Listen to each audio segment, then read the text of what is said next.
This is the Noble Chairs S300. It is their newest and sort of the most luxury budget gaming chair they have to offer. And it's actually pretty interesting, so let's take a look. Now, of course, normally I would have the product on the table next to me, but as you can see here, it didn't really fit. Also, didn't really feel that safe having a rather large chair with caster wheels. They could fall off and, you know, crush me at any second. So I thought I'd sit on it as opposed to sit next to it. So starting off, I'll leave all of these specs and dimensions and stuff on this side of the screen for you. So if you want to check if this chair fits you or will fit, you know, in your room or whatever, then feel free to take a look at those specs. To give you an idea, I'm 6 foot and relatively broad-shouldered, so this chair fits me very well. It's actually pretty wide on the base, and while the bolsters are fairly kind of tight, it's certainly a pretty comfortable and overall generally nice seating experience. Building the chair was pretty simple. It's basically like every other gaming chair you'll see. The main difference between these Nitro Concepts ones, including this one,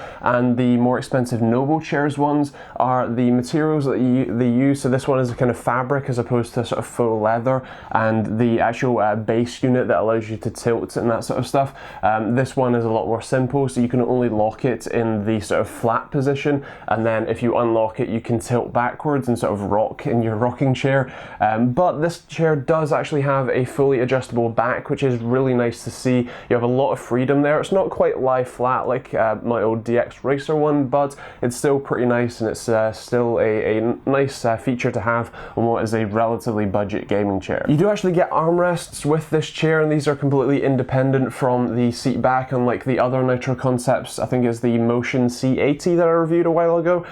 So these are actually pretty nice. You just sort of pull them around to go forward or backwards or side to side, and then there's a little tab on the side that you can use to lift them up and lock them in a couple of different positions height-wise, which is really nice to see. Of course, you do have height adjustability in the gas cylinder, so you can sit it at its lowest, which is where I'm currently sat, so I can fit under this table, but it does have an extra probably 6 inches or so of height available to you, so you can lift yourself up a bit higher if you feel you need to. The chair comes with a couple of pillows, a neck and a lower sort of lumbar support pillow, and these are attached with sort of elasticated straps around. So in this case, for the lumbar support, you can actually position it in multiple places, which is actually a really nice feature, and it's really nice to have that. And the way that they do it as well does kind of leave you with some sort of straps hanging down the back, but it means that you can position it anywhere along the back and it will stay there, which is really nice. The seating experience in the chair is pretty nice. The material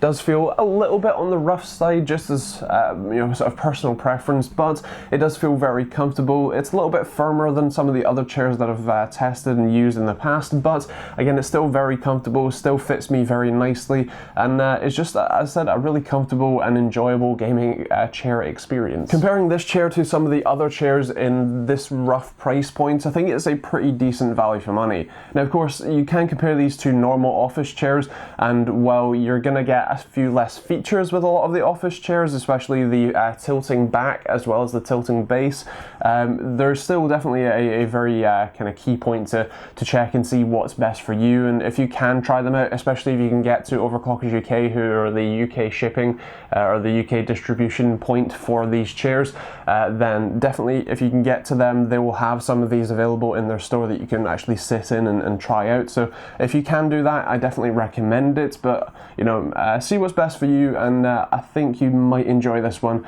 if it's sort of in your price range. So do I recommend this chair? Well, yes, it's a pretty comfortable experience. It's a decent value for money when it comes to the different price points of specifically gaming chairs at the moment. And while I can't sell you for certain because I've only had this for a couple of weeks, and obviously it doesn't make sense to do a 2-year review on a brand new chair, it does feel like it's going to last a decent amount of time. It certainly has the decent sort of padding down the bottom that even if you did somehow wear through the sort of fabric-like material on top, you're not going to be wearing through the actual foam itself, as there's a decent amount available. And as I said, it's just a nice, comfortable experience, so yeah, I do. When it comes to the scoring for me, this one is going to be a 4.5 value for money. In terms of performance, I'm going to go with a 5, and in terms of functionality, I'm going to go with a 4.5. In terms of styling, I really like the aesthetic, and I kind of like the flame logo just a bit too much, so it's going to be a 5 here. And in terms of TechteamGB score, it's going to be a 4.5 and a gold award. As I said, I definitely recommend the chair if you're in the market and this is in your sort of price range. I definitely recommend you check it out, and if you can get to somewhere like Overclockers UK to try it out, it's definitely worth it. So with that said, that is my thoughts. I'd love to hear your thoughts in the comments down below. Are gaming chairs something that you're desperately in need of? You already have one, or you think it's a bit of a rip-off for the sort of price you're paying for the chair you get? Let me know in the comments down below. I'd love to hear from you. Otherwise, there will be some other videos over here for you. If you want to support me making these videos on a Monday, Wednesday and Friday basis, then feel free to take a look at the Patreon link in the description down below, where you can directly support me, or you can less directly support me with Amazon and Overclockers UK affiliate links in the description down below as well. If you want to check out this chair, I'll leave a link to Overclockers UK, who provided this chair for me to do this review, so feel free to take a look at that, and obviously check out pricing and the different styles and stuff when and where you watch this down there too. There's plenty of other stuff in the description, and yeah, if you're new to the channel, feel free to hit that subscribe button. That said, let me know what you think in the comments down below. Otherwise, that is pretty much it. Feel free to check out the other videos, and yeah, we'll see you all in the next one.